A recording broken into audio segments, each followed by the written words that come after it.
lama-lama getarannya itu terasa bahwa akan ada bencana besar. Ilmunya juga gampang. Saya disebarkan adik-adik, enggak apa, ilmu itu enggak ada yang rahasia. Ya, doanya itu begini.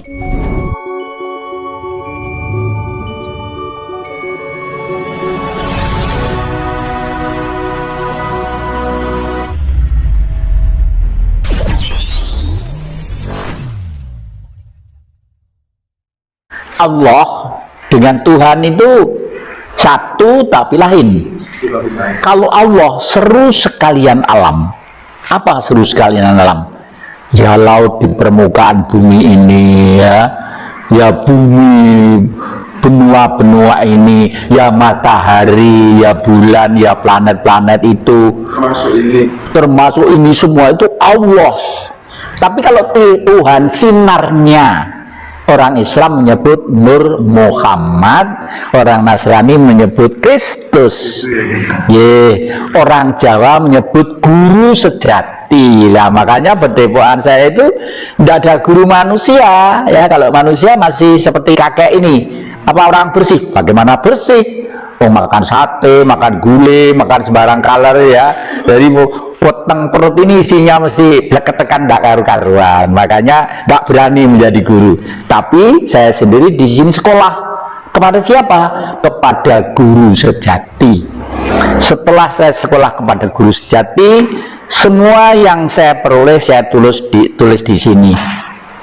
Tadi saya ceritakan bahwa Gunung Arjuna merupakan peradaban terakhir dan bukti bahwa di gunung ini adalah tempat eksodusnya manusia yang jenius.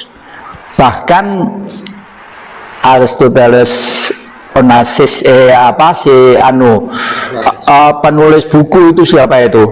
Itu pernah menulis, ya, bangsa Atlantik yang jenius terkenal dari Atlantik yang terakhir berada di benua yang namanya sekarang ini Indonesia. Kalau dulu tidak ditulis Indonesia karena beliau negara pulau-pulau yang ada di sebelah timur. Indonesia kan pulau-pulau, dari Sabang sampai Merauke itu berapa ribu pulau, ya toh? Nah itu kalau di Kalimantan sama dengan negara 13 negara di Eropa, ya. Pengen ke tetangga lompat pagar, berbos pagar bisa. Di sini antara kecamatan aja. Nah, tapi bangsa ini meskipun banyak suku, bahasa, adat dan lain sebagainya masih hidup dalam kerukunan, ya, kerukunan yang menjadi satu.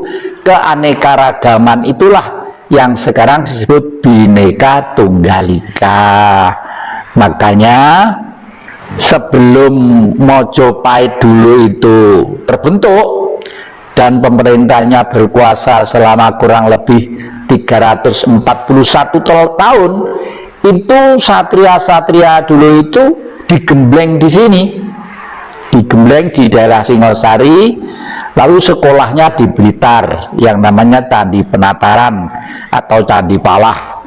Setelah spiritualnya digembleng di Singosari, IQ-nya, rasio dan ideologinya digembleng di Blitar, di Candi Palah, barulah Mojopahit berdiri selama 341 tahun kurang lebih. Lah karena apa? Karena manusia di sini itu langsung dibimbing oleh guru sejati atau Tuhan tadi itu. Tuhu ono sebenarnya ada, gitulah, berbentuk sinar. Lah jadi di sini sudah jelas bahwa umumnya orang-orang itu semuanya diserahkan kepada Allah. Ya semua kan Allah, ini kan Allah, tidak dapat rezeki Allah. Itu ya benar, tapi penjelasannya supaya gamblang tidak seperti itu. Loh, pada waktu manusia terbentuk, kalau saya istilahnya terbentuk, bukan dicipta, ya. Karena apa kok terbentuk? Karena manusia itu ya kehendak beliau sama sendiri. Semula itu kan ada angkasa saja, ya. Kalau di dalam Hindu, pinjam istilah orang Hindu disebut Siwa. Makanya Siwa itu biru, gambarnya dari situ, ya. Setelah itu terciptalah bumi, ya. Jadi siwa dulu baru bumi. Bumi itu dibentuk yang pertama kali sati, ya, sati. Sati itu bumi itu, kenapa saat itu kok jelek hitam pemarah? Kalau dibayangkan digambarkan Durga Tiwikrama, ya. Ibu Pertiwi Durga itu istrinya Sang Jagat Girinoto Betara Guru yang tangannya 4 kalau dibayang itu ya. Nah, dia murka sebenarnya bukan kok murka, dia bereaksi sesuai dengan hukumnya. Pertama kali bumi itu meledak, mahmanya itu tayar, lalu menjadi puing-puing, lalu sekarang menjadi planet-planet itu, menjadi bintang-bintang itu dan sebagainya, karena apinya masih ada di situ menyerap. Kalau di dalam agama diceritakan tanah dan air berputar-putar di udara, dibakar api yang membara. Ada tanah, ada air, ada api, ada udara, hidrogen, nitrogen, karbon dan oksigen, ya. Api mempunyai sifat menyerap, akhirnya kumpul lagi, tek, ya, baru kehendak Sang Maha tadi itu pelan-pelan secara evolusi membentuk dirinya, karena beliau ingin mewujudkan sesuatu bentuk benda yang namanya bumi atau jagat dengan segala kehidupan dan konsekuensinya.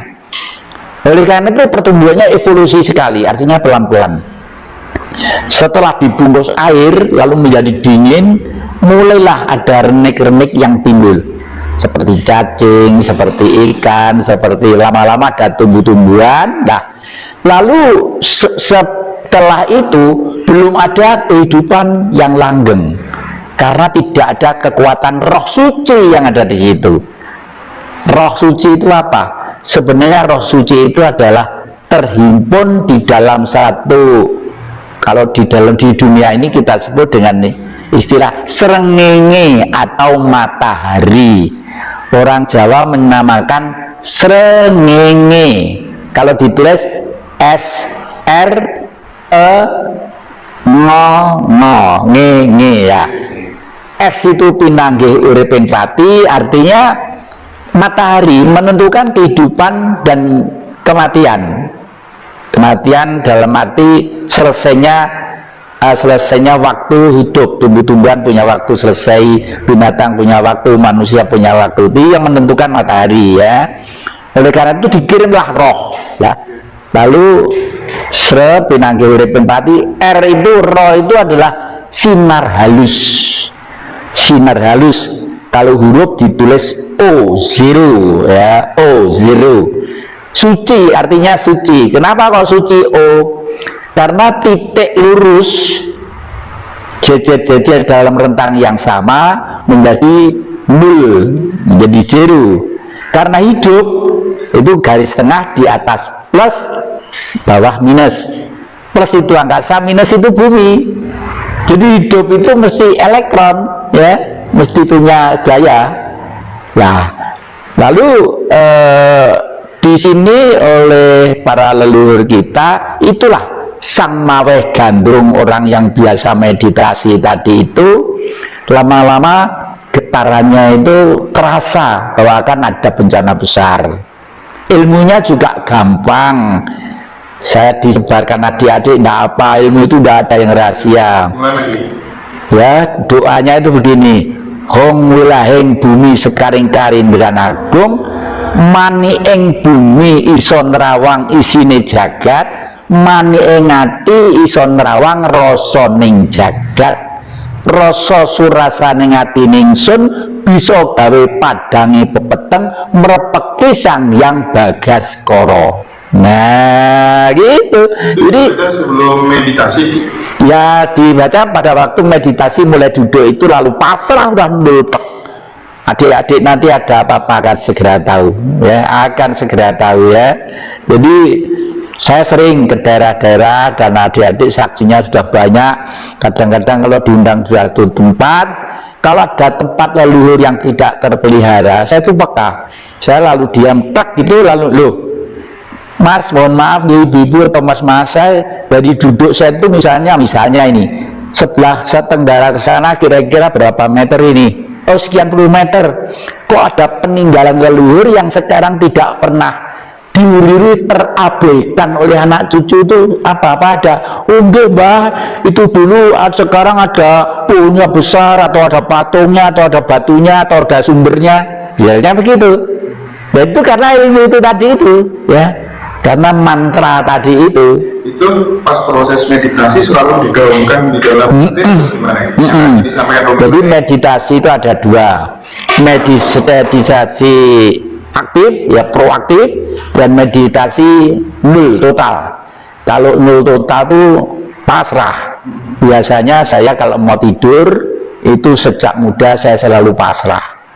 Artinya, ya Allah seluruh sekalian alam, hamba terima kasih atas kebahagiaan, atas rezeki kepada saya, anak keluarga saya, anak cucu saya, dan saudara-saudara saya.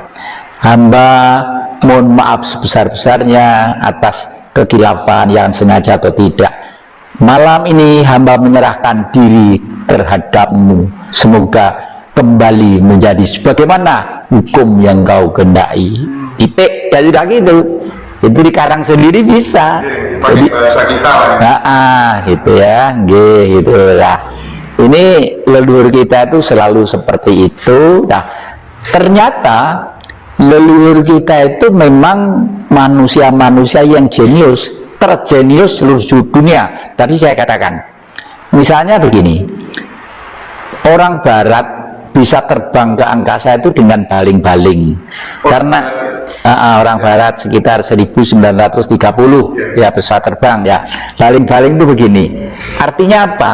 Orang Barat otaknya cerdas, bahwa udara itu padat itu kalau diiris begini dalam bentuk yang silang, itu akhirnya baling-baling itu akan geret benda, ya, akan geret pesawat itu. Tapi kakeknya adik-adik ini abad ke-8, ke-7, ke-9 orang Blitar di Rambut Monte sana, namanya Mpu Barada, itu sudah terbang tanpa baling-baling. Coba terbang tanpa baling-baling loh, asli itu, asli. Kalau didongeng oleh orang Barat, di enggoknya supaya anak cucu senang. Mpu Barada itu sakti dulu membuat kali itu pakai kendi, ya, dia lalu terbang, lalu ini menjadi kali berantas, ya, ono lah. Tapi tidak seperti itu, ya. Tidak hanya seperti itu, ya, ketoprak, ya, ketoprak atau lodruk gitu loh, enggak. Makanya saya di sini tuh mengulangi kembali apa yang dilakukan beliau. Beliau ada di Rambut Monte Wlingi, Kecamatan Wlingi, Kabupaten Blitar. Sampai sekarang itu kira-kira kedungnya itu garis tengahnya hanya 5 meter bulat begitu. Di situ ada pohon asem yang tidak bisa besar selamanya, kecentet, karena disabda oleh beliau. Disabda apa? Dikutuk. Beliau katanya orang suci mengutuk manusia itu, apa yang dikehendaki mungkin sekedar biar anak cucu tahu bahwa sebenarnya manusia itu punya daya yang sangat hebat, punya kekuatan yang sangat hebat. Nah, pada waktu beliau mau terbang ke labnya di Bulu, kira-kira 500 meter dari tempat duduk saya ini, ya, itu mau terbang itu jubahnya tuh kecantol robek gitu, lalu dikutuk, waduh pohon asem, kamu kurang ajar, jubah bagus, ya, kamu tidak akan bisa besar selamanya. Sampai sekarang itu kecil, ya, kecil, padahal udah 1000 tahun lebih loh, kecil terus sampai sekarang ini masih ada, bisa dilihat. Daunnya itu tidak sedikit gitu, kecentet namanya, kalau orang Jawa bilang kecentet lah. Lalu di sini dikatakan biru kolamnya itu karena tempat untuk memasak yang namanya uranium platinum, ya, untuk terbang tadi itu. Secara rasional gampang, ya, dirasionalisasikan. Bisa. Gimana ini? Jadi begini, kenapa bumi itu ngambang, ya, nggak goyang ke sana, goyang kemari, goyang ke sini? Karena bumi itu disonggok oleh bumi itu sendiri. Satu, karena magmanya ada, kedua disonggo oleh udara yang besar ini ketika diperkuat oleh air. 70% samudra itu, bumi itu isinya 70%-nya itu air, yaitu samudra, penyangga bumi, ya, penyangga bumi.